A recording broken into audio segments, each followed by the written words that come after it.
네, 참 예수님. 네, 반갑습니다. 이렇게 추운 날에 또 멀리서 우리 후임 멘토가 되시기 위해서 멘토 교육 받아오신 분들께 진심으로 감사드리고요. 오늘은 제4과 제목이 하나님의 자녀로 키우기입니다. 사실 이 제목에 오늘 과의 모든 주제 내용이 담겨있다고 할 수 있는데요. 저희가 1과에서는 말하자면 하나님 안에서의 일치, 곧 근원적인 관계를 맺는 것을 배웠어요. 하나님과 나.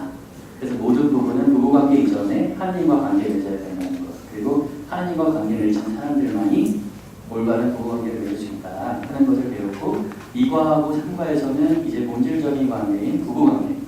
그래서 육체적으로 하나 되기, 또 마음으로 하나 되기 이렇게 배웠습니다. 그래서 그것이 본질적인 관계를 배웠고요. 오늘은 이제 기초 관계인 가족, 그래서 부모와 자녀의 관계가 어떠해야 하는가, 거기에 대해서 오늘 공부하게 됩니다. 그래서 오늘 진행을 맡은 황태정 요셉 신부이고요. 네, 저는 신계성당의 고경신 대사라고 합니다. 네, 동광성당의 전혜수 단나입니다. 동광성당 김영각 과원입니다. 네, 우선 언제나 새로 나오신 우리 진행해 주신 부모님들 소개하게 되죠. 사실은 재작년에 말하자면 작년에 교육을 멘토 교육 일기를 받으시고 또 올 한 해 동안 실제로 젊은 부부들을 대상으로 멘토 교육을 하셨어요. 저희 정말 궁금해요. 그래서 멘토 교육을 받고 또 멘티들에게 직접적으로 혼인 교육을 시키시기 이전하고 그런 모든 과정을 겪은 다음에 지금 어떠한 변화가 있었는지 두 분께 모두 좀 물어보고 싶습니다. 네, 작년에 혼인 멘토 교육을 긴가민가 이렇게 받아왔습니다. 그래서 받다 보니까 올해는 나가서 이렇게 교육을 시켜야 된다는 말은 들었는데 실감이와 닿지 않았습니다. 그래서 저희 멘티 1호가 9월달에 탐생해가지고 교육 1호 멘티 1호를 이제 탐생시키고 그 후에 교육을 받고 난 후에 자신감이 생긴 거예요. 신혼부부들 아니 새로운 청년들 보면 짝을 맺어주는 게 좋을 것 같다. 아니면 내가 좀 뭔가를 좀 얘기해줘야 되겠다라는 이런 자신감이 그 교육을 받고 나서 이제 달라진 것 같아요. 그래서 지난 10월달에 두 쌍을 저희들이 연을 맺어가지고 결혼을 시켰습니다. 한 쌍은 저 멘티 1로 부부이고 다른 한 쌍은 이제 중매해가지고 이렇게 한 신혼부부입니다. 청년들을 바라보는 눈높이가 달라졌기 때문에 자신감이 생겨가지고 적극적으로 할 수 있었고, 중매 1로 한 그 부부는 이제 남편이 외짝인데 그 외짝 남편 집안에 신앙의 씨앗을 던졌다는 게 가장 큰 보람이고 아주 좋았다 이렇게 말씀드릴 수 있고, 그 다음에 그 외짝 남편이 증인도 서줬고 세례 12월 이제 성탄 때 세례 대구까지 해서 또 하나의 성가정을 이룰 수 있도록 제가 기초를 맞았다는 게 참 큰 수확이고 그런 것 같습니다. 멘티일로 만남 때는 설렘만으로 이제 제가 우리 부부가 일과를 진행했는데 일과에는 좀 진짜 두려움이 있었는데 일과를 마치고 나니까 이제 자신감이 생긴 거예요. 생각지도 않았던 좋은 말들이 툭툭 튀어나오고 그래서 알려주고, 그 다음에 우리가 경험했던 허와 실 모두, 그 다음에 행동의 과오를 전부 다 오픈해 주니까 그 신혼부부 이제 예비 부부도 오픈해 주는 거예요. 그래서 대화가 잘 되고, 그러니까 1시간 토론이 금방 끝나버려요. 다음 이제 그 약속 그걸 기다려지기도 하고, 맞춰가지고 기도할 때 전부 다 손잡고 기도하는데 외짝인 그 남자도 기도를 그렇게 또 잘하는 거예요. 우리 하는 거 보고 놀랬어요. 나중에 세례는 받는 건 약속은 했는데 역사하심이 참 대단하시다는 대단하다 이런 느꼈고, 제가 초등학교 때 담임 선생님 생각이 났어요. 대학 졸업해가지고 첫 담임을 맡은 우리 선생님이었는데 우리 멘티 1로 부부도 저희 부부의 1로 부부여서 영원히 기억 남을 것 같다라는 이런 생각도 가져봤습니다. 예, 9월 초부터 저희 부부에게는 첫 번째로 혼인 면도가 이루어졌는데요. 예비 신랑이 나이가 27살이었습니다. 저희 큰아들과 3살밖에 차이가 나지 않아서 정말 놀라웠어요. 그래서 그러면 이제 우리 부부도 앞으로 곧 닥칠 일이구나라는 생각에 기분이 정말 이제 묘하면서도 정말 남일 같지 않았습니다. 그래서 군인이면서 비신자인 예비신랑은 결혼식 후 다른 지방으로 발령이 예정이 되어 있어서 이번에 만났더니 강원도로 발령이 받았다고 합니다. 그래서 했는데 그래서 교리를 바꾸고 싶어도 받을 수 없는 상황이었어요. 근데 그런 상황인데도 우리 만남을 다 마치고 마지막 기도 때 이렇게 손을 잡고 기도하면 정말 그 사이에 나눴던 그 교육 내용을 정확하게 딱 목표라든가 이런 것들을 딱 집어서 정말 기도를 기도를 너무 잘하는 거예요. 근데 그 모습을 그 예비 신부도 너무 놀라워하는 거예요. 그래서 하나님의 이름으로 두세 사람이라도 기도하면 언제나 함께 하시겠다는 예수님의 말씀이 정말 이런 데서도 이렇게 실현이 되는구나 라는 시간이었습니다. 9번의 만남을 통하여 저희 부부는 멘티들이 너무 부러웠습니다. 남편은 계속 이런 교육을 결혼 전에 받았더라면, 우리 부부도 받았더라면 정말 서로에게 상처도 덜 주고 더 사랑하는 부부가 되지 않았을까 하는 생각이 들었다면서 그 멘티들 앞에서 정말 너무 부럽다, 정말 이런 교육이 참여에 같이 하게 돼서 정말 영광이다라고 이렇게 정말 굉장히 저기를 부러워했습니다. 작년에 혼인 멘토 교육을 수강할 때는 자발적으로 신청한 것이 아니었어요. 반강압적으로 교육을 받게 되어서 이런 교육의 중요성이나 뚜렷한 목표도 인식하지 못한 채 그냥 의무감에 그 교육에 참석하면서 한 번이라도 빠지면 안 된다고 해서 출석 도장만 이렇게 열심히 이렇게 채웠던 것 같아요. 근데 처음 멘티 부부들을 만날 때는 정말 긴장을 많이 했는데요.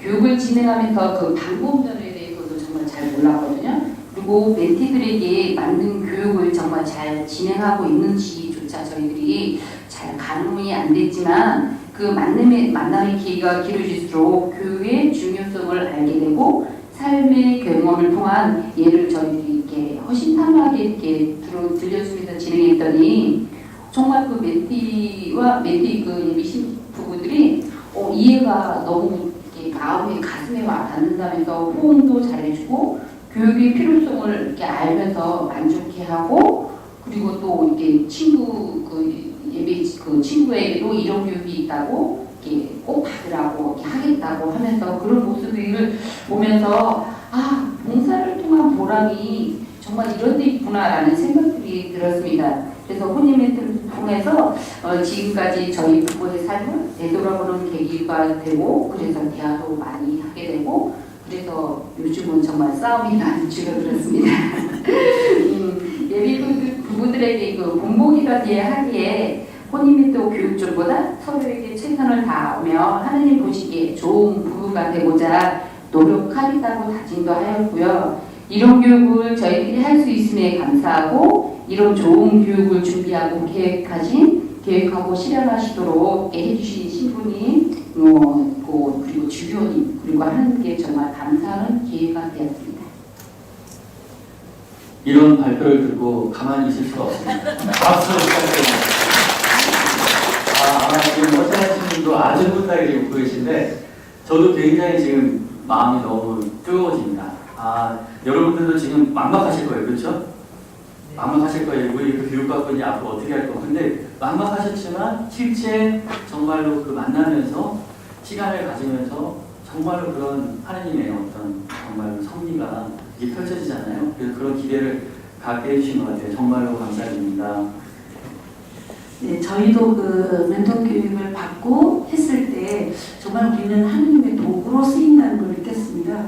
우리가 알고 있고 모보다는 더욱더 멘토들이 좋았던 거 기억이 나는데 보통 중화할 때 보면 당사자보다 부모들이 어떻게 살았는지를 보면 그 당사자들의 모습을, 앞으로의 모습을 이렇게 알 수 있다고 하는데, 이제 우리가 자녀 교육을 얘기함에 있어서 두 분이 그래도 살아오신 가정은 어땠는지, 두 분이 어떻게 만나서 혼인을 했는지 얘기를 들어서 보면 자녀들의 모습을 깊게 얘기를 하지 않아도 저희들이 이렇게 연상할 수 있을 것 같은데 말씀 좀 해주세요. 네, 저는 이제 고향이 구자 파도입니다. 그때 관할 성당이 성산포 성당이었어요. 그래서 지금은 김영 성당 관할이지만 성산포 성당에 이사 보러 가려면 버스 타고 한 2~30분 이렇게 가야 돼요. 그래서 뭐 농번기 때는 못 갈 때도 있고 그랬던 기억이 납니다. 그래서 저는 초등학교 6학년 때 세례를 받았는데 뭐 교리 상식 외워가지고 달달 외워가지고 합격해가지고 그때 그 외국 양하로드 신부님, 콜롬반 신부님께서 우리 하도에 뭐니까 많이 못 오니까 신자들이 금요일날 미사를 해주셨어요. 주일 미사처럼. 그 공소가 없으니까 저희 집이 공소예요. 중학교 때 제가 금요일날 학교 마치고 와서 마루 그냥 차가운 걸레빨, 그때 따뜻한 물이 어디 있었습니까? 빨고 해서 다 닦고, 그 다음에 방과 마루 방 사이에 문을 다 뜯어내고, 그러면 신부님이 오시면 제대에 이제 딱 만들어 놓고, 중학교 때 얘기입니다. 그 다음에 이제 고백소 이렇게 막고 커튼, 신부님이 앉을 의자 갖다 놓고, 그 다음에 신자들이 앉을 그냥 방석이나 이제 뭐 이불 깔아놓으면 이제 그게 공소가 되는 거예요. 그러면은 저 멀리 뭐 김영서도 오시는 분이 한동, 평대, 세화, 하도 이렇게 종단 싹 모이면 그때가 소공동체였던 것 같아요. 지금 생각해보면 그 역사 첫 그 소공동체 경험을 미리 지나고 나니까 그런 생각이 들어요. 그래서 그 신부님께서 떠듬떠듬 감면도 해주시고 복사는 물론 제가 하죠. 제가 했고, 그 다음에 신부님께서 그 성산포 성당 넓은 그 광야에서 그 소를 키웠어요. 소 키우면서 버릇 내고 뭐 목초하고 하다 보니까 손이 막 갈라져가지고 그 갈라진 틈새에 까만 그 소똥이 들어가 있는 거 같아요. 까맣게. 그 손으로 성체를 이렇게 집어주시는데도 더럽지 않다는 그 어릴 때 그런 생각이 들어서 지금도 잊혀지지 않습니다. 그래서 그 3년 정도 우리 집에서 계속 미사를 하다가 제가 이 시내로 오면서 그때는 안 했는데, 그때 우리 여동생이 그 성년이 돼가지고 수녀원 간다니까 어떻게 이런 생각을 하지? 가만히 생각해보면 이때 성소 그 씨가 튄 것 같아요. 저희 집에서 미사할 때. 그래서 그걸 이제 생각이 들어가지고 우리 집안에 은총이고 축복이었다라는 거, 그런 생각이 들고, 그렇게 성인이 돼서 이제 청년 활동을 이제 성산포 성당에서 했습니다. 그래서 우리 아내를 만났는데, 시간만 하면 성당에 가서 그냥 기다란 풀도 잡아내고 피고 하다 보니까 신부님이 보고 있다가 이제 나중에 저녁도 사주시고 총회장님도 이렇게 하면서 청년의 활동을 그렇게 하고 열심히 하면서 이제 안나가 그쪽으로 이제 유치원 교사로 와가지고 맨 처음에는 관심도 없었는데 그게 이제 지나고 나니까 연을 맺어주신 것 같아요. 다 역사심이 있었던 것 같아요. 그래서 그런 생각이 나고, 그 다음에 그 청년 때 그 성산포 성당에서 그 성령 묵상회라는 게 그 프로그램이 있었어요. 그래서 좀 늦게 참석했는데 성당 안이 꽉 찼어요, 사람들이.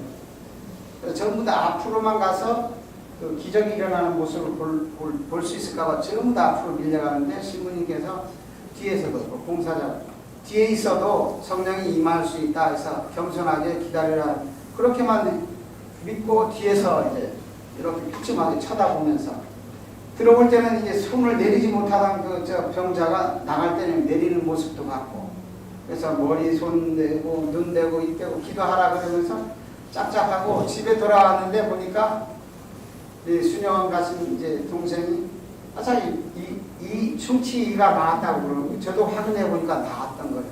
결혼할 때는 이거 치료해야지 했는데 그런 그 성령 체험도 받았고, 그래서 지나고 나니까 지금 성인이 되고 보니까 그 주님께서 이렇게 우리 집안에 역사하셔가지고 큰 은총 영광을 주신 것 같다. 아내 지금까지 만나서 생활하는 게 그다음에 성가정으로 이끌어 주신 게 다 그런 역사심이 아닐까 이런 생각이 듭니다. 저는 어릴 적부터 저희 이름은 두 개였어요. 해숙이라는 이름은 사회, 그러니까 학교나 이런 이제 사회에서 만나는 친구들이 불러지는 이름이고, 그리고 이 세르맹인 안나는 동네 집안에서 불려지었습니다. 그 친정 어머니께서 그 옛날 그 어렸던 시절에 그 신중 신고를 다니셨어요. 그래서 그때 다니시면서 하나님을 알게 되고, 그다음 이렇게 결혼을 하면서 관명 훈배를 어머님이 하셔서 저를 이렇게 낳았어요. 근데 저를 낳아서 한 달 만에 이렇게 나중에 교족을 이렇게 보니까 한 달 만에 제가 중앙성당에서 유아세례를 받았었습니다. 근데 그 안나라는 이름을 저희 어머님이 일부러 지으신 게 이렇게 호적에 두 글자니까 호적에 올리려고 그랬나 봐요. 그래서 이렇게 했는데 저희 할머님이 절대로 안 된다고 해가지고 장명교회 가서 이름을 다시 이렇게 지어서 호적에 이름을 올리게 됐어요. 근데 그게 이렇게 저희 어머님은 그 할머니 시어머니죠. 그러니까 할머니가 너무나 이렇게 성당에 가는 거에 대해서 굉장히 이렇게 부정적이고 그래서 이렇게 주일만 되면 와서 성당에 가나 안 가나 지켜설 정도로 이렇게 하시면서 이렇게 굉장히 감시도 심하고 이래서 저희 이름을 안나라고 올리려고 하니까 할머님이 정말 너무 반대를 하셔가지고 올리게 된 거거든요. 그러니까 그게 너무 어머님은 성당에도 못 가지, 내 이름을 또 이제 못 올리지 이런 마음에 저희 친정 어머니께서는 그래도 집에도 이제 안나라고 불리신 거예요. 그러니까 안나야 이렇게 부르니까 주위에서도 다 이렇게 안나라고 불리게 되면서 저희 이름은 그래도 안나라는 이름이 더 좋고요. 그래서 저희 이렇게 친정 부모님들도 안나머니, 안나아버지 이렇게 불리어졌어요. 그래서 저는 그 안나라는 이름이 왜 내가 이름이 두 개일까? 라는 거를 잘 몰랐어요. 근데 이제 중학교 때 그 동네에 사는 그 언니가 저희 이름을 안나라는 이름을 이렇게 알고 저보고 너 그거 세례명이야, 성당 이름이야 라고 했을 때 그때야 저으로 내가 성당 이름이라고? 이게 안나라는 이름이 성당 이름이라고? 이렇게 그래서 궁금해서 이제 어머니한테 물어봤더니 맞다고 하시는 거예요. 네, 그래서 할머니로 인해서 이제 갈 수가 없어서 이제 그렇게 됐다는 사연을 알게 됐는데 그 사연을 알고도 제가 이제 갈 수 있는 방법을 잘 모르잖아요. 이렇게 중학교 때는. 근데 그래서 나는 하나님한테 그냥 이름을 받은 사람이구나라고만 했는데 정말 그 하나님께서는요 그 어린 양을 한 마리를 잃은 양 한 마리를 가만두지 않으시더라고요. 그래서 그때 제가 고등학교 다닐 때는 그 성당에 다니는 그 신자 자매님들을 먼저 신고에 들어갈 수 있게끔 그런 기회를 줬어요. 근데 저는 그런 기회를 못 받은 거죠. 근데 그래서 이제 제주여고를 들어가게 됐는데 1학년 때 그러니까 어떤 친구가 있는데 그 친구가 이제 성당에 다닌다고 하더라고요. 그래서 이제 저도 이제 안나라는 세례명이 있지만 성당에 다니고 이제 안 다닌다라고 했더니 그 친구가 그럼 너 교족이 어디 있느냐 알아보라 하더라고요. 그래서 어머님한테 여쭤봤더니 중앙에서 받았다. 그래서 그 친구도 마침 중앙성당에 다니는 친구였어요. 그래서 그 친구가 이제 신부님, 수녀님을 통해서 제 교족을 찾아내고 그래서 성당 한번 가자. 그래서 어느 날 주일날 저를 이제 인도하게 된 거죠. 그래서 그 친구로 인해서 신부님을 만나 뵙고 그래서 그 신부님이 이제 사정 얘기를 교족을 보니까 세례를 받았는데 초등학생때가 안 된 상황이니까 이걸 어떻게 할까 고민 중인 거예요. 근데 지금처럼 엄격하진 않았었던 것 같아요. 그래서 성당에 나오는 걸 보고 세례를 주겠다, 천국성체를 주겠다 이제 하신 거예요. 근데 한 달 동안 이렇게 다니시니까 신부님께서 천국성체를 주신 거예요. 그래서 그때 고1 때부터 이제 성당에 다니기 시작한 거예요. 근데 그러면서 이제 성당에 너무너무 빠지게 된 거예요. 그 학생회 활동, 학생 대조 막 이러면서 거의 이제 성당에서 살살시구이 하면서 해서 아버님한테 굉장히 교육을 많이 받았어요. 그래서 하루는 또 저희 아버님이 성당에 갔다 왔는데 몰래 있잖아요. 공주기를 주변에다가 받기로 했어요. 진짜. 왜 성당에 왜 가야 되냐고. 그러면서 받기로 한 적이 한 번 있었거든요. 그 성당에 가면 너무 좋으니까 열심히 이렇게 그래도 다닌 거예요. 그래서 이렇게 다니다 보니까 정말 그때까지는 제가 뭘 잘하고 무엇 이렇게 내가 꿈이 없었거든요. 근데 이제 성당을 다니면서 내주 활동 중에 그때 당시는 이렇게 어린이 애기 불국이라는 내주 활동이 있었어요. 그래서 그 활동을 통해서 내가 어린이들을 이렇게 만나서 이렇게 보니까 그 아이들이 너무나 내가 너무 잘 다루는 거예요. 제가 너무 좋아하고 그래도 내가 잘할 수 있는 일이 아이들을 위한 일이 주는 거라는 걸 제가 이제 알게 됐어요. 그래서 제가 꿈이 이제 유치원 선생님이 되자라는 꿈도 이제 생기게 됐어요. 그래서 이제 대학교 가서 이제 유아교육과를 전공을 했던 유치원 선생님이 되게 된 거예요. 근데 이제 유치원 선생님 때도 이제 직장이 들어가기 그러잖아요. 근데 또 마침 또 그 교수님께서 성당에 다니는 걸 알고 있어서 성신유치원, 성북구에 있는 성신유치원에서 이제 교사를 보내달라고 이렇게 온 거예요. 그러니까 그 교수님이 성당 다니는 친구, 그래서 성당 그 조건이 성당 다니는 사람을 보내주면 좋겠다라고 해서 성당 다니는 또 교수님이 추천해줘서 이제 성신유치원이라는 그 성산포 먼 곳까지 이제 가게 된 거예요. 그러니까 너무 보니까 거기 수녀님께서 유치원 방을 하나 내주신 거예요. 그래서 여기서 기거해라. 여기서 기거해라 해서 이제 한 이유가 뭐냐면 좀 괜찮아요. 그 출근하고 나서요. 3일날 제가 유치원 앞에서 바로 앞에서 버스에 이렇게 교통사고 났어요. 교통사고 났는데 바로 그때 당시 성모님이 그 건널목에 바로 이렇게 성당에 성모님 상무상이 있었거든요. 근데 3일날 교통사고 났는데 그 앞에 헤드라이트가 다 깨졌는데 저는요 딱 부딪히고 나서 떨어지는데 여기 머리만 이렇게 찢어지고 피가 나왔어요. 그러면서 이렇게 내진탕인데도 피가 나니까 괜찮아져요. 근데 뼈가 하나 부러지잖아요. 여기만 머리가. 그래서 병원에서도 너무나 기적이라고 할 정도로 이렇게 했거든요. 그런데 그때 당시 그래도 3년을 출근했는데 거기 스님이 오죽하겠어요. 기적이라고 하시는 거예요. 하나도 저 안 다친 모습을 보면서 성모님이 안아준 것이다. 그 성모님이 바로 앞에서 나왔기 때문에 성모님이 너를 이렇게 어여삐어 계셔서 이렇게 안아준 것이다 라고 하면서 정말 한 달 동안 치료를 잘하고 와라. 그 사이에 임시교사를 구해서 너를 다닐 수 있게 또 해주겠다. 그렇게까지 이제 배려를 이제 수녀님께 하신 거예요. 그러면서 그래서 이제 출퇴근하기가 이제 네가 힘들 것 같다. 그래서 유치원에 살도록 방을 내주셨어요. 이게 거기도 이제 그러면서 그 유치원에서 살게끔 그렇게 하셨거든요.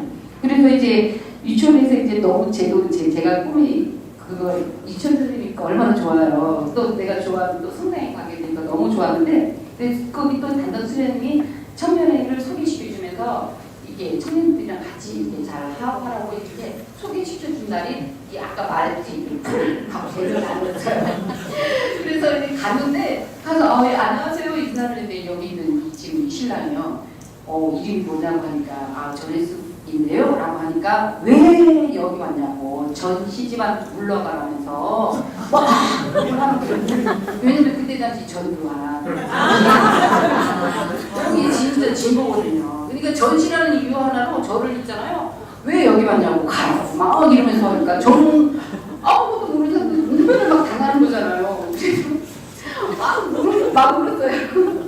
막 울고 막 울면서 이렇게 다짐한 게 뭐냐면 저 사람 나하고 전두환하고 나랑 아무 관계 없는데 왜 저렇게 나를 위하지? 처음 본 사람이 그리고 이게 저는 또 다 도와주려고 또 유아교육도 다 여자만 다니는 학교를 다녀서 남자에 대해서 동생들은 있었지만 정말 이름 잘 모르는 상황인데 이 사람이 그러니까 미움만 생긴 거예요. 그래서 절대로 친하지 말아야지 이러면서 그 유치원에 3년 동안 다니면서 정말 이 사람한테 뭘 이렇게 부탁하지도 않고 뭐라고 하면 계속 제가 시비를 걸었어요.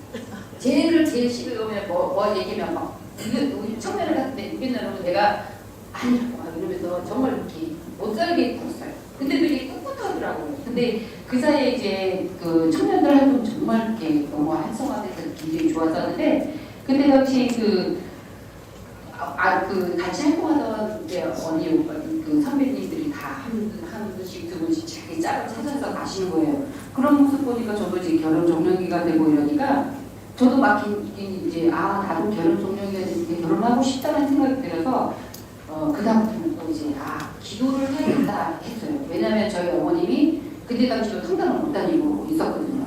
그래서 나는 나만큼은 성당에 다니는 사람을 만나서 성당에 잘 다니셨으면 좋겠다라는 생각이 들어서 기도를 했는데요. 54일 기도가 있어요.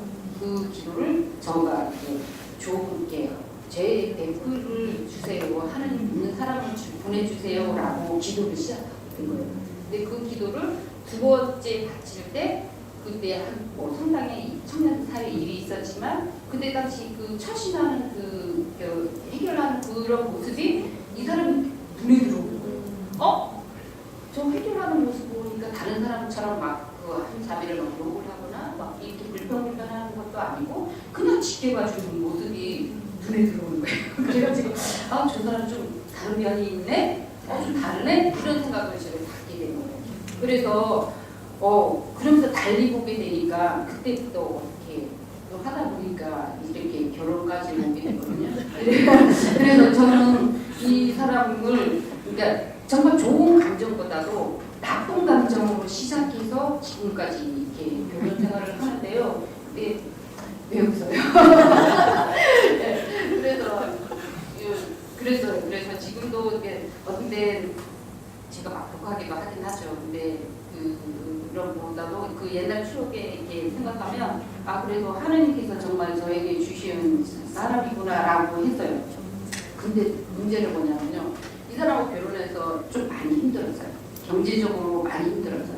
그래서 그때 오사기도 바칠 때 성당 다니는 형제를 보내주라고 플러스 경제적으로 이런 사람 보내줘라 라고 하지 못했구나 라는 걸 이렇게 나중에 막 그런 생각이 들더라고요. 그래서 나중에 주일학교를 하면서 아가씨들이 이렇게 결혼하게 되면 너희들 이렇게 하게 되면 너희 짝게 할 때면 항상 54일 기도를 바치라고 제가 보냈어요. 그러면서 거기에 플러스 경제적이 넣어라.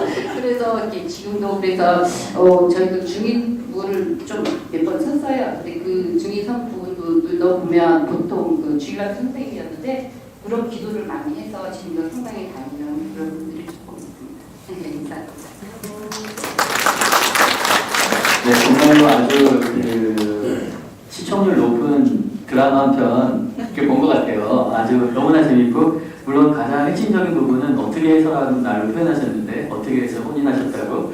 근데 제 생각에 어쨌든 예전에 어떻게 공소회장님의 집 아들, 그 다음에 순교자들, 박해받은 신앙이 너무나 성모님이 감싸준 그 신앙이 두 분이 만나서 그 풀베는 남자와 주일학교 선생님과 유치원 선생님과 만나서 이렇게 만나는 과정을 들으니까 제가 교구 성서 담당하고 있는데 두 분이 이남 일녀이셨거든요. 근데 이런 집안에는 뭔가 하나님이 뭔가 성소에 부르심을 하실 것 같다. 예, 괜한 말씀하신 것 같죠? 그런 느낌을 받았어요. 이렇게 아주 준비된 것 같아요. 이런 집안에서는 정말 뭐 다현이나 다산이나 정말 하나님께서 불러주시지 않을까 그 기도도 해야겠다 그런 생각이 들었습니다. 어쨌든 잘 들었습니다. 감사합니다. 네, 그리고 이제 오늘 이제 하나님의 자녀로 기르기 본격적인 이제 첫 번째 질문을 하게 됩니다. 그래서 두 분이 그렇게 이제 풀베다가 또 유치원 선생님 하다가 만나서 혼인을 했을 때 이제 아이를 갖게 되죠. 근데 그것은 두 부부가 경험하게 되는 굉장히 신비롭고 굉장한 사건일 거예요. 그래서 그 아이를 갖게 됐을 때, 그 아이를 낳을 때 과연 어떤 느낌이나 어떤 감정들이 있었는지 아내 또 남편 두 분 모두의 이야기를 좀 듣고 싶습니다. 저희 고향에서는 그 무더운 여름 7월 말경에 당근 파종을 합니다. 그래서 결혼 후에 첫 농사를 짓는데 아내가 도와준다고 해서 같이 밭에 갔습니다. 저는 당근씨 뿌리고 경운기로 밭 깔고 씨를 뿌린 다음에 씨를 이렇게 골라줘야 돼, 덮어줘야 돼. 그 일을 안 나가는 거예요. 그때 임신할 때예요. 뭐 걱정하고 경험도 없고 했기 때문에 자기도 이제 첫일이니까 도와야 된다는 생각 때문에 그 농사 짓고 나서 애가 유산되어 버린 거예요. 첫 아이였는데 지금 생각하면 참 후회되는 일이죠. 안타깝고 너무나 무식하고 경험이 없었기 때문에 그래서 2년 뒤에 첫 아이를 이렇게 맞았는데 그 아내가 태몽을 꿔서 하느님과 함께한 뭐 용품 그 얘기 들었는데 진짜 아들이었어요. 저가 외아들이다 보니까 원래 그 형님이 두 분 있었는데 6.25 때 행불돼버리고 작은 형은 또 아파서 돌아가시고 그래서 우리 어머니를 모시고 와서 저를 이제 배를 잇기 위해서 이렇게 한 거죠. 예정이를 이제 우리 큰애 예정이 일주일 정도 남겨놓고 제가 우리 가족이 성당에 갔을 때 배가 엄청 아파가지고 병원에 가니까 급성 맹장이라 그래서 아내보단 제가 먼저 들어놓았습니다. 그러니까 그 산모의 고통을 제가 느껴봤습니다. 일주일 전에. 그 수술을 받고 나서는 이제 우리 아내가 빨리 애를 낳을 수도 있기 때문에 열심히 운동해가지고 일주일만 제가 이제 퇴원할 때까지 낳지 않고 제가 퇴원한 다음에 애가 또 낳더라고요. 애도 효자로구나. 그때 저 하느님이 주신 아이를 위해 태어날 때까지 저도 기도 많이 했습니다. 54일 기도를 청년 때는 54일 기도를 많이 하고 그 아들 주심에 감사드리고 그다음에 돌잔치 때 받았던 그 돌반지 요거 7개 정도 받았는데 그때 가양성당 다닐 때 사죄관 신축한다고 보수한다고 할 때 그걸 다 아내하고 같이 봉헌하고 이래서 이게 또 우리 애를 이제 잘 자라주고 영특하고 키우고 미남으로 저 닮지 않고 그렇게 이제 잘 자라줬던 것 같아요. 그래서 이 지나고 나니까 아까 말씀드렸지만 그래도 항상 저희 가정에 주님이 이제 역사하신 것 같다는 생각을 항상 가지고 있습니다. 결혼 후 7개월 만에 가진 첫 딸과 임신 초기에 자연선을 이뤘는데요. 그때는 하느님의 섭리에 의존하기보다는 결혼 생활 중에 그냥 자녀 출산은 당연히 생기는 일이라는 인간적인 생각이 많았습니다. 첫 아이를 잃고 난 후에야 인간적인 바람이 아니라 모든 것을 관장하시는 하느님이 저희를 통하여 이루시는 이름을 알게 되었습니다. 예수님의 탄생을 묵상하고 성모님의 마음이 어땠는지 또한 깊게 묵상하는 시간이 되었습니다. 제가 좋아하는 또 54일 기도를 이렇게 바치게 되었습니다. 잠시나마 저에게 왔다가 하늘나라에 먼저 간 어린 자녀를 잘 보살펴 주시고 하느님께서 하시고자 하시면 저를 통하여 당신의 영광을 드러내게 하소서 하고 기도를 드렸습니다. 54일 기도를 한 3번째 바치던 어느 날 밤이었어요. 꿈속에 저는 어두운 곳을 이렇게 길을 치고 나아가고 있는데 양 옆에 있는 사람들이 저를 막 모함하면서 저를 이렇게 막 뭐라고 욕을 하는 거예요. 이렇게 거짓말하고 사기 부리고 막 이렇게 그런 욕을 하면서 저를 힘들게 하더라고요. 그래서 저는 아니라고, 저는 결백하다고 하면서 저기 하늘에 계신 하느님이 나를 보고 계신데 내가 어떻게 거짓말을 하냐고 이렇게 하늘을 가리키는 순간에 그 하늘에서 밝은 빛이 있잖아요. 이렇게 제 몸을 쫙 비치는 거예요. 그러고 비치니까 양옆에 있는 사람이 진짜네 이러면서 이렇게 기겁을 하고 도망가고 저는 너무 기분 나가지고 제 유명인을 벗었다는 그 느낌에 너무 좋아가지고 그 자리에 막 무릎을 꿇어서 막 하느님 감사합니다 하면서 기도를 막 드렸어요. 그래서 또 일어나서 길을 가는데 그곳이 너무 궁금한 거예요. 정말 하느님이 정말 나를 위해서 이렇게 나와주셨네, 빛으로 나를 이렇게 비춰주셨네. 그리고 그 자리가 너무나 궁금한 거예요. 그래서 뒤를 돌아보니까 거기에 너무나 커다란 용이 있는데 그 용이 비닐이 있잖아요. 있는 걸 처음 알았어요. 비닐 하나하나에 무지개 쫙쫙쫙 이렇게 비치는 거예요. 그래서 저게 진짜 용일까? 저기 가짜 용일까? 너무 궁금한 거예요. 그래서 또 돌아가서 그 용 가까이 갔는데 너무 황홀한 거예요. 그래서 그 용을 너가 진짜인지 만져봐야겠다라고 해서 이렇게 탁 만지는 순간 그 용이 저 몸으로 싹 들어오더라고요. 그런 꿈을 꾼 거예요. 그런 꿈을 꾸고 나서 나중에 그게 태몽인지 알았어요. 그래서 정말 성모님께서는 그 가브리엘 천사를 통해서 이렇게 정말 이 성모를 잉태하시는 건지 이렇게 알렸는데 저한테는 그렇게 하늘에서 빛을 내려오면서 저에게 그런 잉태하시는 걸 먼저 이렇게 알려주시고 나서 제가 임신한 걸 알았거든요. 그래서 이 아이는 정말 하나님께서 주신 아이구나 라는 생각에 정말 너무나 감사드린 거예요. 그러면서 정말 하나님께서 당신의 영광을 드러내시려고 정말 저한테 이렇게 이런 좋은 일을 주셔서 너무나 감사드립니다 하면서 굉장히 기도도 많이 하고 또 그래서 이렇게 나왔어요. 그래서 야는 필시 이렇게 그날 꿈내용을 보고 정말 아들이다라고 이렇게 마음 이렇게 생각을 했죠. 근데 정말 태어나고 나니까 아들이더라고요. 그래서 정말 저는 그래도 큰아들이 정말 나중에라도 이렇게 하나님께 가겠습니다 하면 정말 바칠 생각은 있었거든요. 근데 이제 둘째는 또 어땠냐면요. 둘째도 정말 저도 또 가지기 전에 또 태몽이라는 걸 못 봤어요. 근데 정말 저는 이게 하나님한테 간다는데 그런 소리를 저한테 미리 이렇게 암시적으로 이렇게 해주시니까 너무 감사해요. 둘째도 정말 가지려고 했는데 너무 이렇게 애가 안 생기는 거예요. 그러니까 뭐 이렇게 우리 과에서 나중에 배우겠지만 뭐 피임이라든가 자연피임이라든가 이런 걸 권장하고 있는데 저는 피임이라는 걸 안 해봤는데 애가 안 생기는 거예요. 그래도 너무 아이를 갖고 싶었는데 나중에 그 꿈속에 뭐였냐면 길을 가다가 조약돌을 큰 조약돌에다 빨간 십자가 모양이 달린 조각돌이 3개가 있는 거예요. 그거를 제가 주는 거예요. 그래서 둘째를 가진 거예요. 그래서 첫째를 이렇게 사진을 이렇게 하나님을 이렇게 부르시면 보내야지라고 생각했는데 그 조약돌을 그래서 둘째가 생기는데 그게 또 아들인 거예요. 그래서 얘가 또 이제 이런 그런 계기가 아닌가라는 생각을 지금도 하고 있어요. 그래서 지금도 그래서 지금 다 대학생이기도 하지만 하나님께서 그냥 언제든지 나를 위해서 쓰겠다라고 하면 저는 저희 부부는 그러겠습니다. 지금 그렇게 다짐하고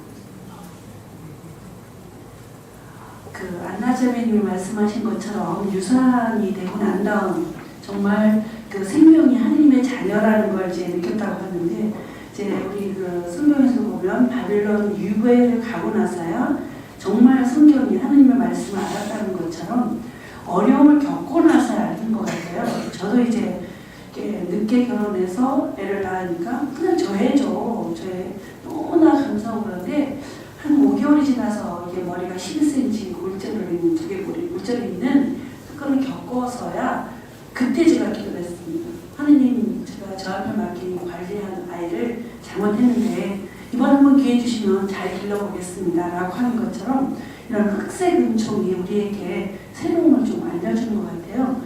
아까 피임 얘기가 나왔는데 그런 얘기를 합니다. 여성에게 태동이라고 하는 것이 착상되는 순간부터 태동이 있다고 한다면 많은 여성들이 낙태를 시키는 일이 수가 훨씬 줄어들 것이다.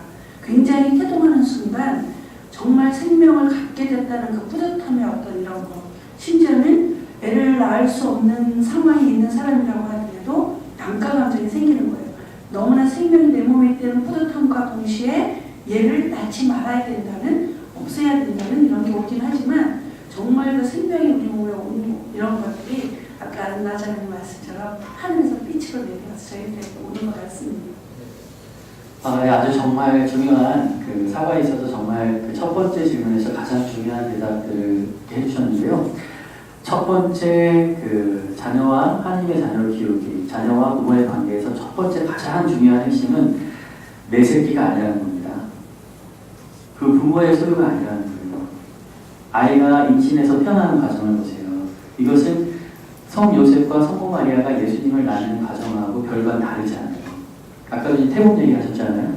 가브리엘 천사가 말하듯이 무엇인가 이 아이의 운명이나 이 아이의 어떤 정체성 이런 것들을 가지고 하나님께서 우리에게 선물로 주시는 선물이지 내 새끼가 아니에요. 내 소유물이 아니에요. 그래서 아이를 임신하고 출산했을 때 저희가 당연히 가져야 되는 태도는 하나님께 감사하는 것. 그리고 요한도 마찬가지고 예수님도 마찬가지고 천사가 이름을 지어주죠. 태어나는 아이를 요한이라 하라. 태어나는 아이를 예수라 하라. 우리가 안나사랑이처럼 뭐 이름을 지어줄 수 있어요. 일단 호적에 올리기 위해서. 하지만 그 아이의 운명과 그 아이의 정체성은 하나님께서 부여하면서 우리에게 선물로 맡기는 겁니다.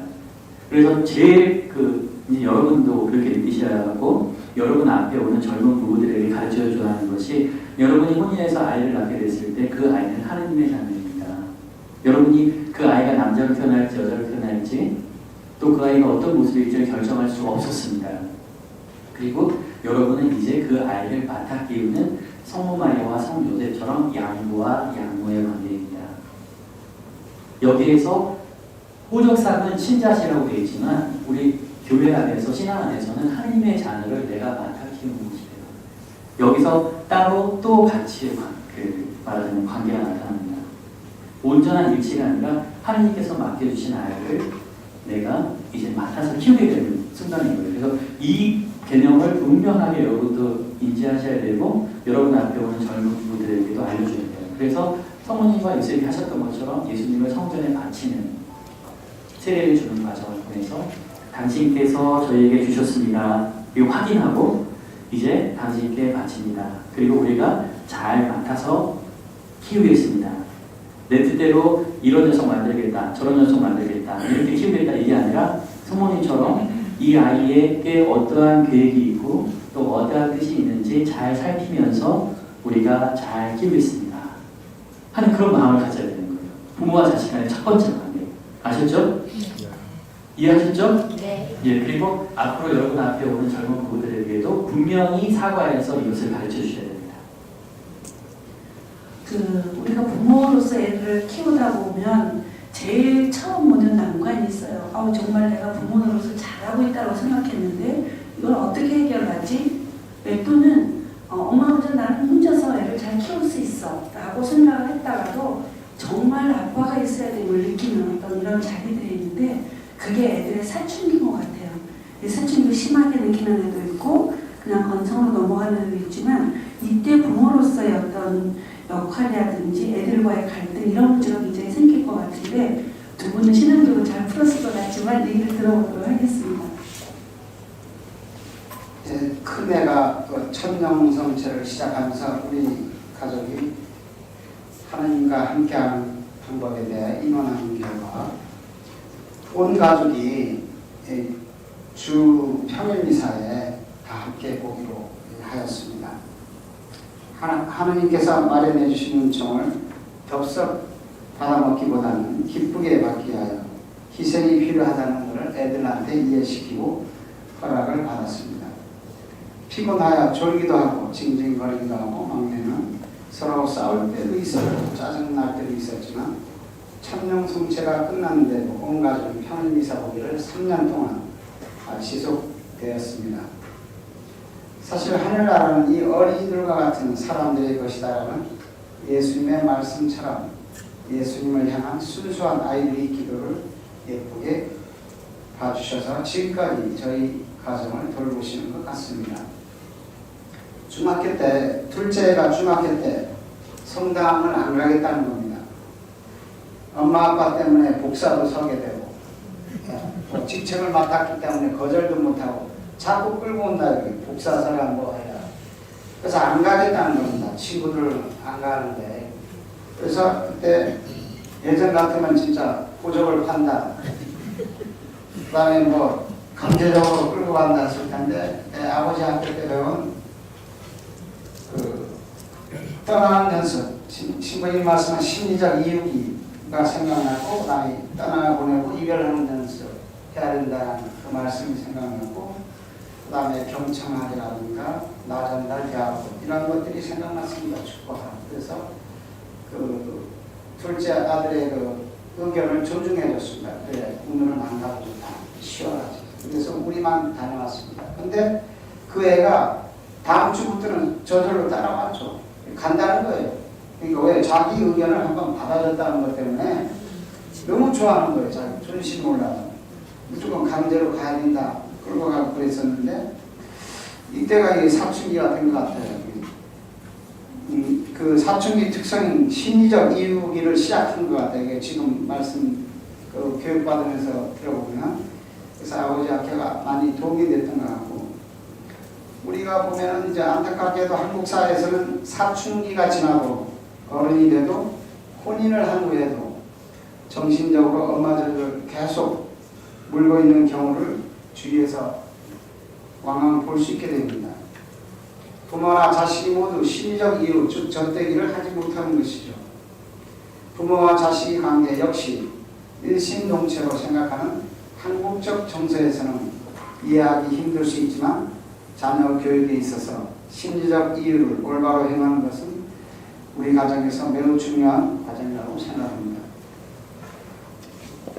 예, 저에게 아이 셋인데요. 저에게는 둘째가 저희 십자가였습니다. 아까 태몽처럼 있잖아요. 그 까만 저 조각도 3개를 주었다고 그랬잖아요. 그 십자가 모양은 그걸 그래서 그 아이를 키우면서 그때 그 태몽을 자꾸 생각나면서 그 십자가 빨간 십자가 그래서 그 주어서 얘가 나를 힘들게 하나 이런 생각을 많이 했습니다.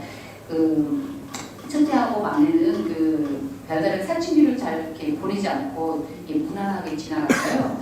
근데 그 둘째는 저에게는 너무나 아픈 손가락이었는데요.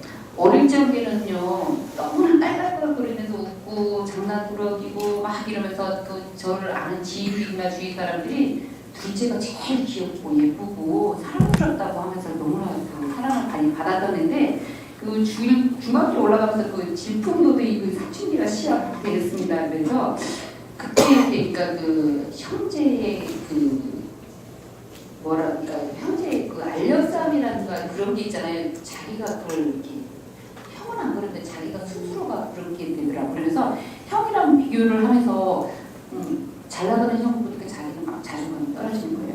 그러면서 이제 자기를 막 비하하고 그러면서 이제 저의 양육 태도가 잘못됐다고 하는 거예요. 그러니까 형만 이제 큰아들이니까 이렇게 해주고 이게 자기는 동생이니까 이제 두 번째고 이러면서 엄마가 이제 비교를 하면서 나를 이제 힘들게 한다 그러면서 양육 태도에 대해서까지 막 이렇게 다루치는 거예요. 그래서 그러니까 저는 너무나 그게 너무 힘든 거예요. 그래서 그 또 집안 사람들하고 지인들이나 이게 큰아들한테 관심을 많이 보이잖아요. 근데 실은 이게 나중에 들어봤더니 큰아들은 자기는 그런 그 관심이 자기 큰아들에 대한 그 부담이 이렇게 많이 돼서 자기 행동에 대해서 조심이 있다고 이렇게 하더라고요. 근데 그거를 이제 둘째는 모르는 거예요.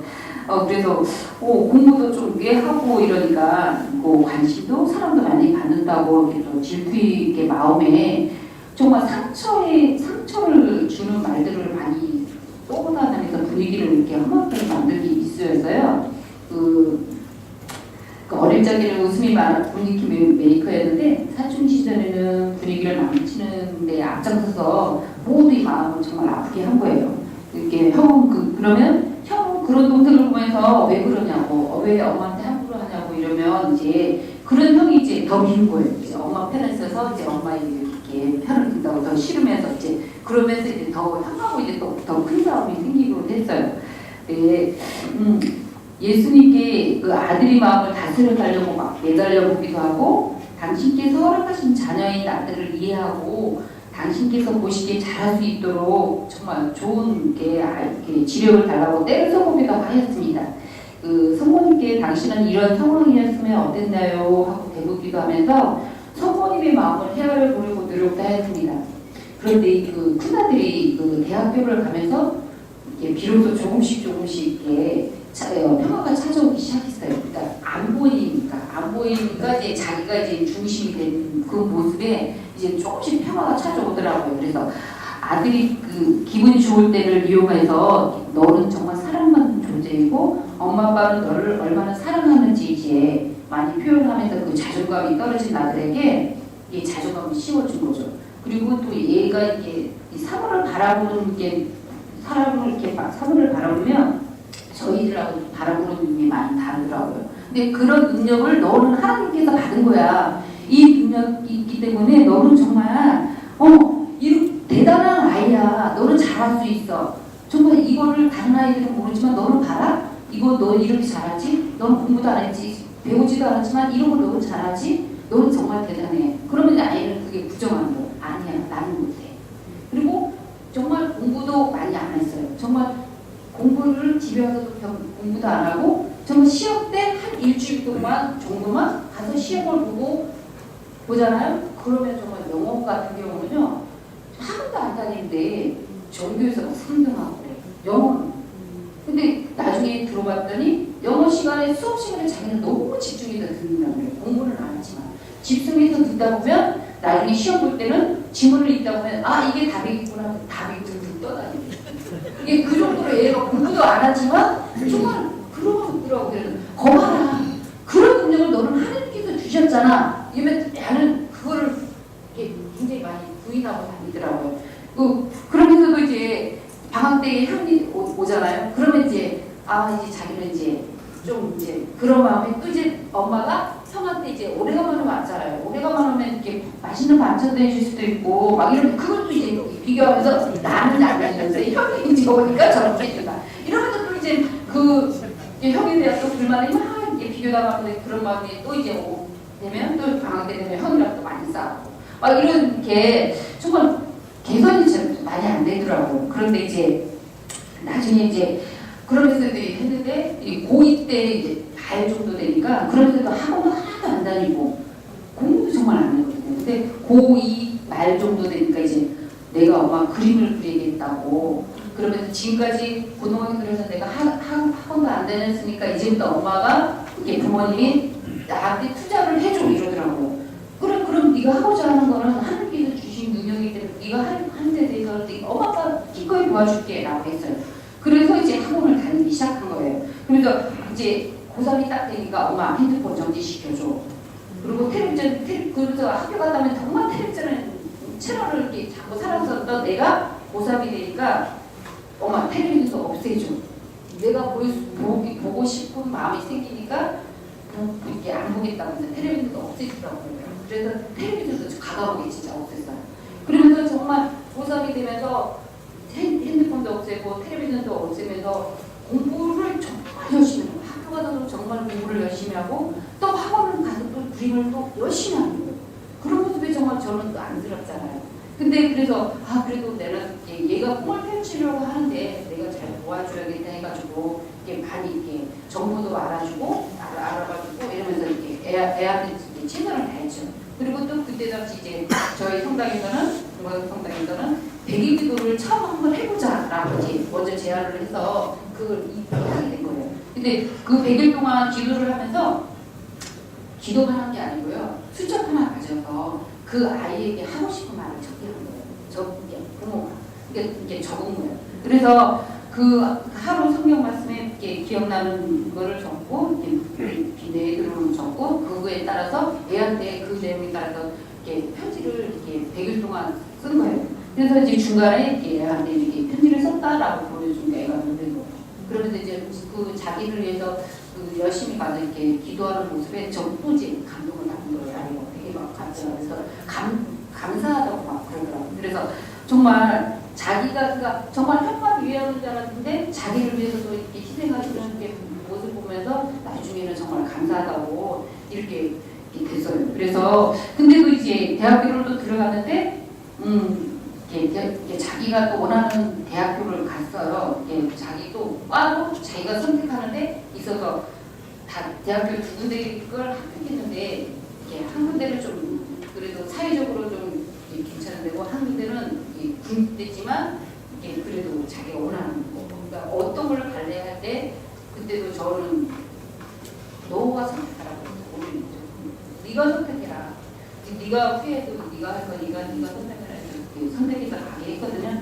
그래서 자기가 이렇게 사회에 나와서 이렇게 대학교 생활을 하면서 그때 이제 조금씩 이제 형에 대해서 이제 대학교 들어가 보니까 형이 정말 대단한 형이었구나. 그러면 그런 거를 많이 인정을 이렇게 하게 된 거죠. 그래서 이제 그 올해에는 그래도 사이가 많이 안 좋아졌었어요. 근데 올해 이게 세계 청년대회가 있었잖아요.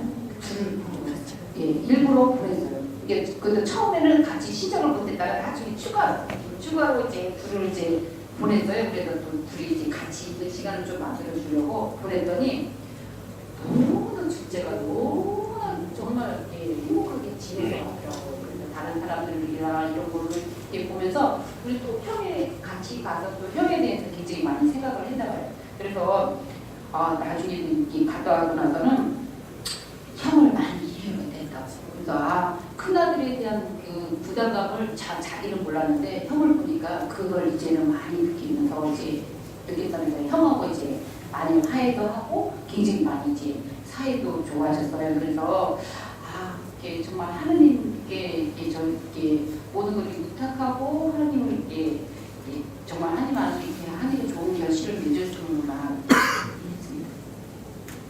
애들 문제는 이 부모들이 할 말이 많네요.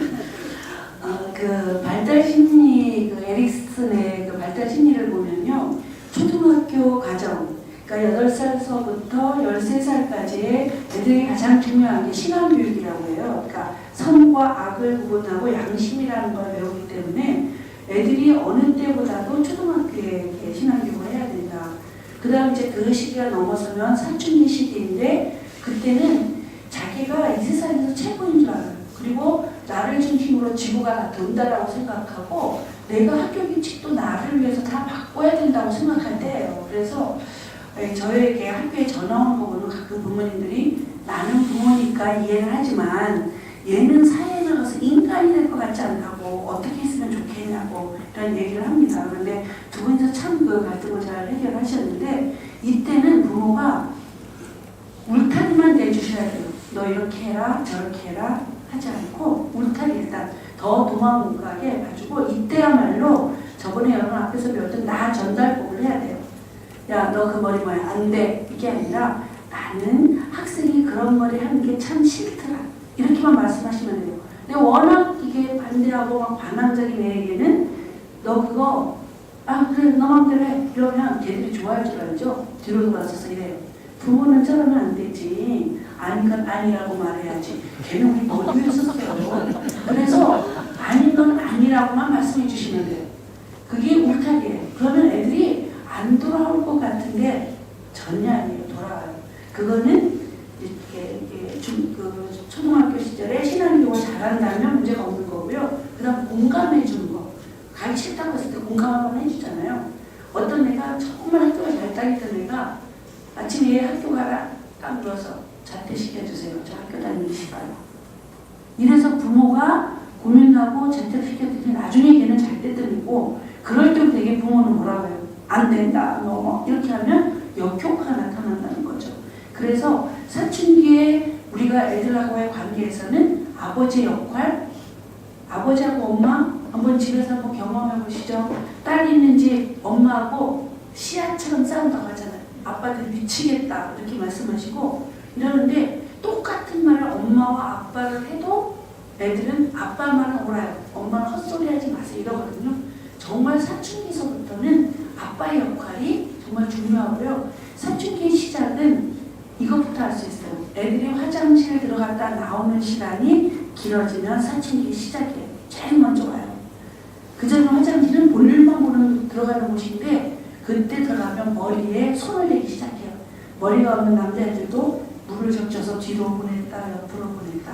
그래서 그거를 하면 사춘기 시작이 언제인지 아시면 더 공감해주고 나 전달법을 하면 좋을 것 같습니다. 네, 잘 나눠주셨는데 우리 예수님한테는 사춘기가 있었을까요? 없었을까요? 있었어요. 언제죠? 성전에 갔을 때. 네, 성전에 갔을 때 그 사춘기 때 부모님이 하는 말을 성모님이 해요. 네가 우리가 얼마나 애타게 속 터지겠는지 아느냐? 그렇죠? 그런데 그때 예수님이 당돌하게 보여요. 제가 여기 있어야 될 줄 몰랐습니까? 또 이런 식으로 나오는 거예요. 그러니까 사실은 예수님한테도 사춘기가 있었어요. 그것은 뭐냐면 이제 부모의 뜻에 부모의 품 안에 살고 있다가 얘가 자기가 심리적인 이유 그러니까 정신적으로 엄마 젖을 물고 있다가 뛰고 이제 자기 삶을 시작해야 돼요. 자기만 배를 타고 이제 바다로 나오는 거예요. 그러니까 그 바다가 미친 바람, 성난 파도가 치는 바다예요. 정신 못 차리는 거예요.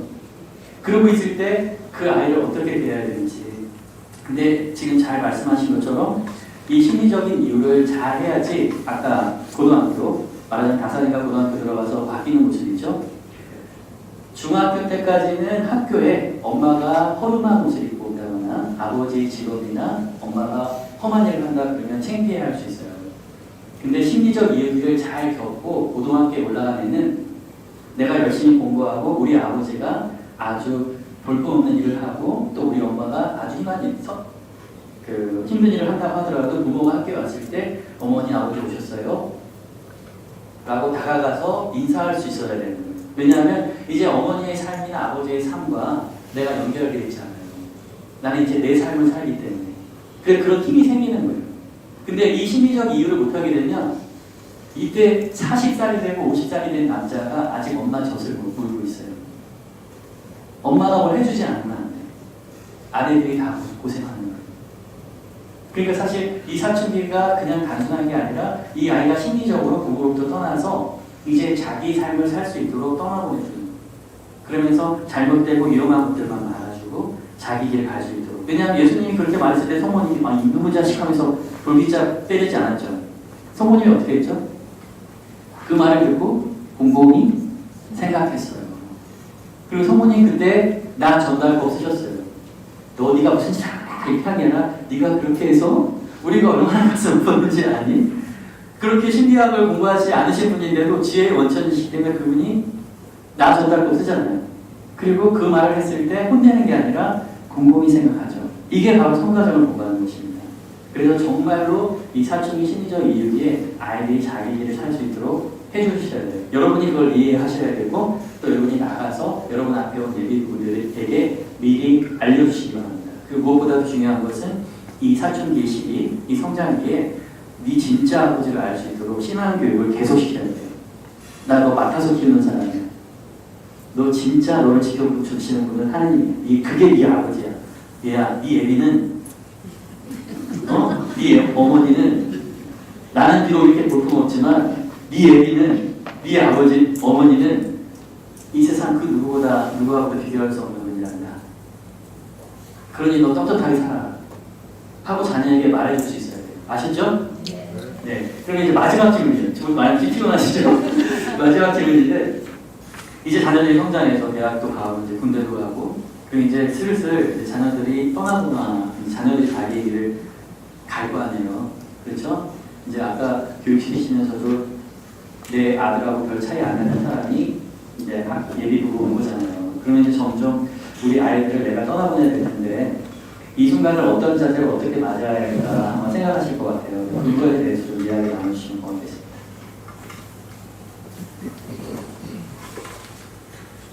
대학생이 3명이다 보니까 한 명씩 육지로 떠날 때마다 참 불안하고 저 어린 것들이 잘 지낼 수 있을까 걱정도 되고 많이 힘들었습니다.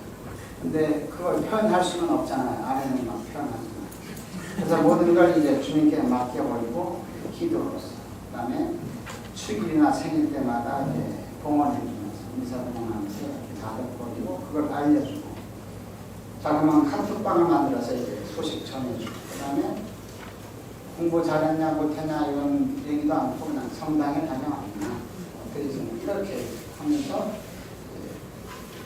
주님께 맡겨버렸어요. 그러니까 편해지는 거죠.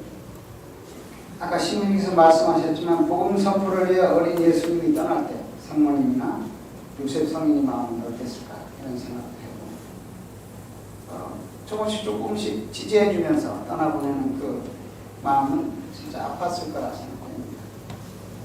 그렇지만 지금까지 저희가 신앙생활하면서 그 아버지 학교 봉사하면서 배웠던 그 대화법, 경청함, 축복함 이런 거를 실천하면서 모았던 우리 애들이 이제 나가서도 그 학습 효과로 자유스럽고 평화롭게 성장해서 엄마 아빠를 떠났지만 각각의 삶을 함께 갈 수 있도록 떨어져 있지만 함께 따로 또 움직인 가톨릭적 가족관으로 이제 성장할 수 있도록 기도할 뿐입니다.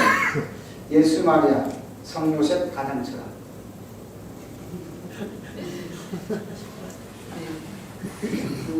큰아들이 중학교 들어가서 사춘기 되면서 이렇게 하는 말이 뭐냐면 제가 알아서 할게요. 예, 그 말을 처음 들을 때는요 섭섭해요. 너무 섭섭하더라고요. 그래서 그래도 오빠가 손이 필요할 텐데 얘가 뭘 알아서 라고 이렇게 생각을 했는데요. 근데 맞아. 이거 내 아들이기 전에 하느님 아들이지. 이제 내가 내어놔야지 이런 생각을 많이 해서 했어요. 그래서 중학교 때부터 그렇게 이제 큰아들 그 의견도 많이 존중해 줬거든요. 근데 이제 고등학교 가서 이렇게 어느 날 이제 인터넷으로 뭐 불러달라고 하는 거예요. 뭐니 이러 했더니 소녀시대 있죠. 소녀시대에 너무 빠져가지고 그 소녀시대에 다 가난 모든 걸 다 수집해야 되는 거예요. 고등학교 가서. 아 그래도 이렇게 또 누군가를 좋아하게 하는 모습을 보니까 참 그래도 살아있구나, 잘 크고 있구나라는 생각이 들어서 그 모든 걸 도와줬어요. CD 불러다가 이게 뭐 이거 뭐 초판인데 꼭 사야 돼 그러면 그래 알았어 해서 불러주고 그래서 이렇게 주고 이랬어요. 근데 포스터 살라고 사다 그러면 사고 그리고 또 신들이 뭐 교촌 시키니까 뭐 그때 뭐 사면 뭐 포스터를 준다고 그거를 꼭 가져야 된다고 해서 그때 당시 제주시에 그러니까 신들이 그 제주인구 옆에 있는데 장소까지 다 알아서 거기 가서 사야 된다고 그래 가자. 그래서 이제 다 이렇게 해줬어요. 근데 그 이제 그러면서 했는데 고등학교 1학년 때 그 예술제를 하는데 소녀시대 그 7명이 나가서 춤 연습하고 이제 가서 춤을 춰야 된다는 거예요. 근데 그거는 제가 이렇게 용납이 안 되는 거예요. 처음에는 용납이 안 돼가지고 좀 싫은 표정했어요. 야 이런 애야 얼마 전에 또 기말인데 그 시간에 공부를 좀 하면 안 되냐 그 말을 했어요. 그 다음부터 얘가 말을 하더라고요. 그러니까 저걸로 이제 연습을 하고 저걸로 이제 한 거예요. 그래서 그래도 했구나라고 했는데 문제는 고2 때가 또 터진 거예요. 고2 때 되니까 얘가 어디 데려가서 줘야 되는데 엄마 제가 알아서 갈게요. 친구랑 갈게요. 가고 또 너 끝날 시간 되는데 엄마 데리러 갈게. 엄마 내가 알아서 갈게. 내가 걸어서 갈게. 그러는 거예요. 느낌이 너무 이상한 거예요. 느낌이 너무 이상해가지고 엄마는 이렇게 아들 이렇게 행동만 보면 신랑도 마찬가지로 행동 보면 알잖아요. 촉이 나오잖아요. 잡아가지고 너 무슨 일 있구나 라고 했어요. 나중에는 얘기하더라고요. 엄마 거짓말하고 안 했습니다. 그래서 또 예술제에 나가는데 그때는 소녀시대가 아니고 그때가 비스트가 유행했어요. 그 비스트 춤을 춘다고 그 춤을 또 연습하러 다닌 거예요. 예술제. 근데 1학년 때 이게 얘기를 했는데 내가 싫어하는 게 반응을 보이니까 얘를 몰래 준비한 거야. 그때 또 느낀 거예요. 엄마가 애한테 이렇게 그래 너 이해해주고 이렇게 지지해주고 응원해주면 모든 거를 다 얘기하고 하는데 내가 이렇게 싫은 표정하니까 다 나를 단정을 보면 그 거짓말까지 하는 그 모습을 보면서 잘못했구나라는 걸 느꼈어요. 그래서 그래서 아들은 저한테 엄마가 거짓말해서 잘못했습니다라고 하더라고요. 그래 그럼 그 남은 시간 그러면 그때는 또 열심히 해서 이렇게 나가라 했어요. 그러면서 나에게는 또 이제 그 팝콘을 주면서 엄마 이 시간이 몇 시인데 이게 내가 나갈 무대야. 이 시간에 내가 엄마가 올 수 있으면 와줘 이러더라고요. 엄마 일하니까 못 가 그랬어요. 그러니까 엄마가 알았어. 그 대신 너 열심히 해 라고 했어요. 근데 이제 나중에 아들한테는 그렇게 했지만 그 시간에 제가 일부러 아빠한테 얘기해서 그 시간에 갔어요. 가서 그 모습을 보고 사진까지 다 찍어서 나중에 이렇게 끝나서 이제 학생문화원에서 했는데 저희 집 가깝거든요. 그게 너무 신이 난 거야. 이제 엄마도 허락을 했고 보지 못했지만 올 거라고 생각은 안 하고 너무 이제 신이 났는데 2등을 한 거예요. 거기도 시합이 있더라고요. 2등을 한 게 이제 막 상품 받고 막 이게 너무 들떠서 친구들 데리고 이제 온 거예요. 집으로 이제 가방 가지고 친구들이랑 이제 디프리를 하러 간다고. 그래도 이제 왔더라고요. 온 상황에서 제가 너무 잘했다. 엄마 너 몰래 가서 봤는데 봐라. 너 사진 없지? 엄마 사진 있어. 이러면서 보여주니까 아이가 놀라면서 너무 고맙다고. 그러면서 2등 했다고 막 이렇게 하는 모습에 친구들한테도 너희들 너무 잘했더라 막 이렇게 응원해주고 용돈을 또 주면서 이제 맛있는 것을 먹으라니까 너무 귀여웠어요. 정말 이 아이들은 부모의 소유가 아니라는 걸 많이 그때 느꼈어요. 그래서 저는 그 아이들한테는 어릴 때부터 부모가 사랑한다는 거를 심어주면 나이가 삐뚤어지지 않겠다는 거를 이렇게 알았거든요. 이게 저도 전공이 외화교육이잖아요. 그래가지고 사랑한다는 것만을 알면 얘가 그 부모 마음을 알면 삐뚤어지지 생각해서 항상 저는 이렇게 초등학교 때부터 아이의 사랑스러운 점 20가지 해가지고 다 적어가지고 코팅 다 하고 그래서 학교 갈 때 몰래 책상에 띄워줬어요. 그러면 이제 학교 가서 아이들 책 객관에서 봤을 때 이제 엄마가 한 번 보면 너무 놀라는 거예요. 예, 그러면서 이제 아이한테 무슨 일이 있을 때나 이럴 때는 쪽집한 일이 조금 많이 나와요.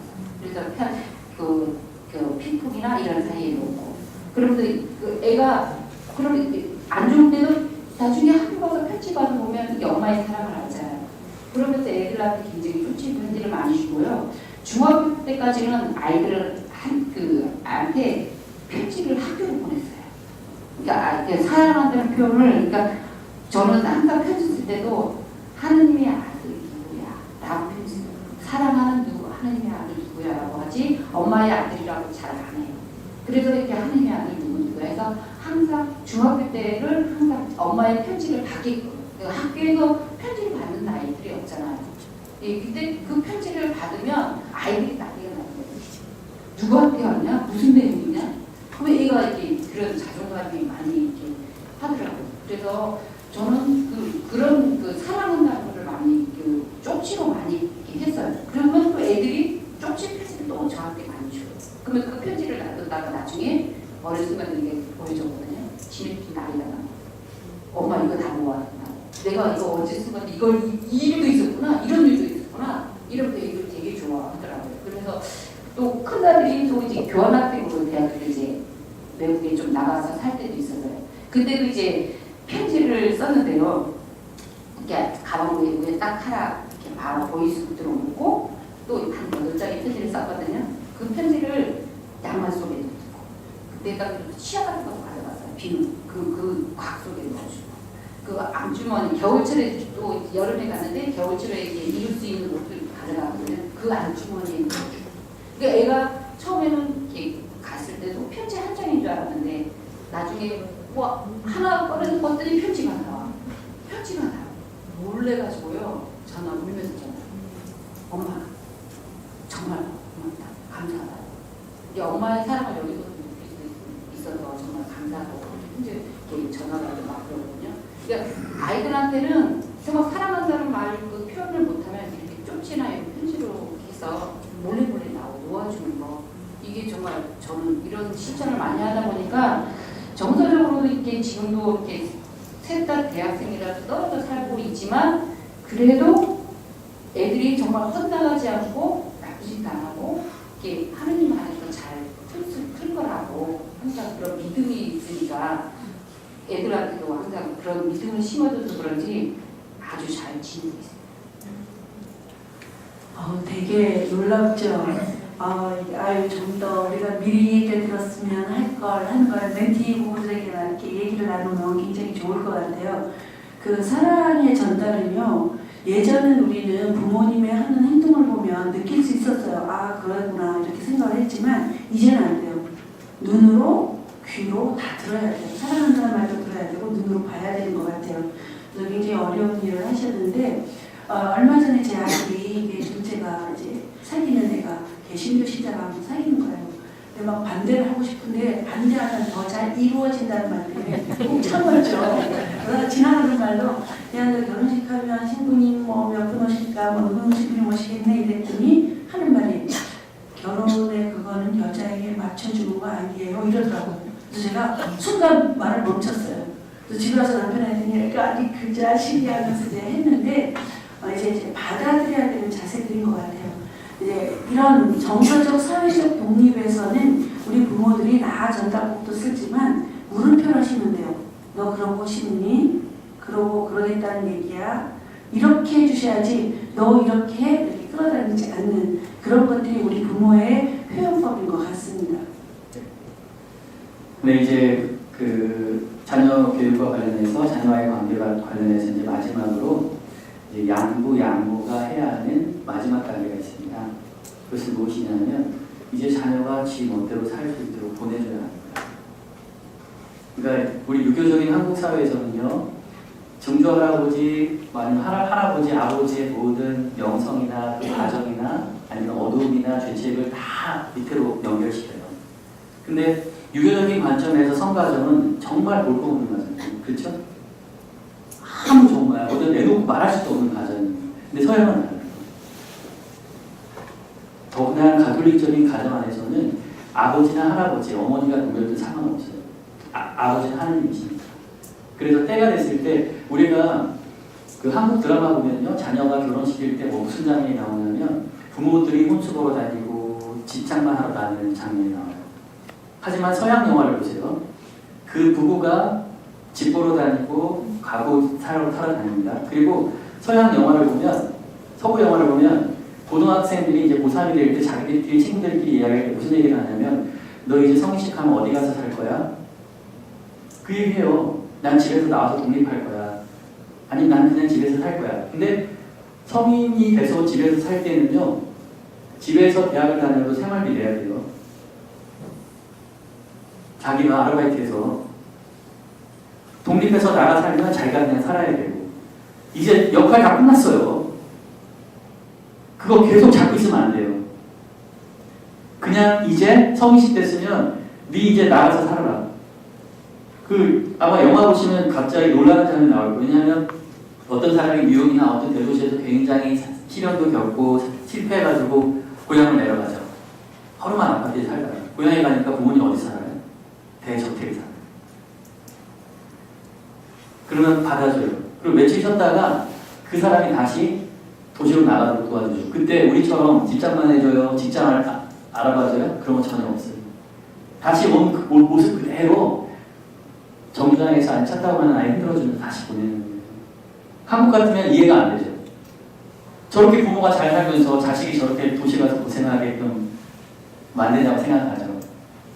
이제 자식이 다 커서 성장해서 갔을 때는 두 부부가 그 자식들이 바닥서부터 하나하나 쌓아 올려가는 재미를 부모가 앗아가지 마세요.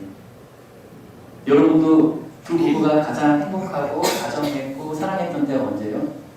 힘들지만 정말 같이 어렵게 하나씩 쌓아가면서 하나씩 장만했던 그 순간들이 부부를 하나로 만들고 행복하게 만들고 추억이 되잖아요. 근데 왜 자녀들한테는 그 모든 기쁨을 싹 뺏어가버려요? 멀찌감치 가게 내비두고 계속 이렇게 편지라든지 전화라든지 이런 관심을 갖지만 스스로 자기 힘으로 일어날 수 있도록 해야 합니다. 이거는 동물들도 하는 거예요. 근데 우리 유교적인 사상에 있는 우리 부모님들은 60, 70이 돼도 자녀가 50, 40이 돼도 품 안의 자식이 지금까지.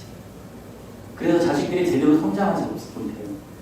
그래서 딸도 같이 제4화에서 이제 마지막으로 첫 번째 제가 자식이 태어났을 때 제 자식 아니고 하나님의 자식입니다. 당신께서 운명 지어 주셨습니다. 하나님께 바칩니다.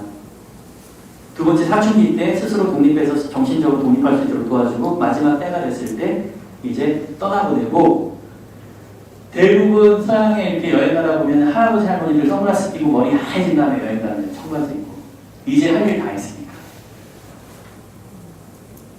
이제 두 부부의 삶을 사는 거예요. 자녀들 떠나보내고 거기서 아르바이트하고 힘들게 살고 뭐하건 연락하고 편지 주고 갔지만 이제 알아서 살려고 되거든요.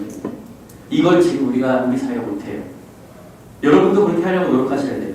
스스로 일어서게. 그리고 여러분 앞에 오는 부부들에게도 앞으로 자녀를 낳아서 나중에 다 임무가 마친 다음에는 떠나보내고 부부가 행복하게 사시죠 라고 말해주셔야 됩니다. 아셨죠? 네, 오늘 세 가지 분명하게 요점들 나와 있고 거기에 교재에도 그렇게 나와 있습니다. 그래서 그 부분 분명하게 생각하시면 좋을 것 같고, 나눔을 미리 했기 때문에 오늘은 나눔 갖지 않고 바로 간식 먹고 가는 걸로 하겠습니다. 그래서 오늘 나와서 고생해 주셔서 너무나 잘 해주셨죠? 네. 큰 박수 부탁드립니다. 감사합니다. 그리고 우리 안나 선생님은 아들이 공부하지도 않고도 공부해가지고 3등하고, 공부하지도 않고 갑자기 공부해서 대학 가고, 엄마 몰래 연습했는데도 막 2등하고 자랑했죠? 저 나중에 끝난 날 우리한테 550 주세요. 그렇죠? 그럼 영광성으로 마치겠습니다. 성부와 성자와 성령의 이름으로 영광이 성부와 성자와 성령께 아멘. 성부와 성자와 성령의 이름으로 아멘.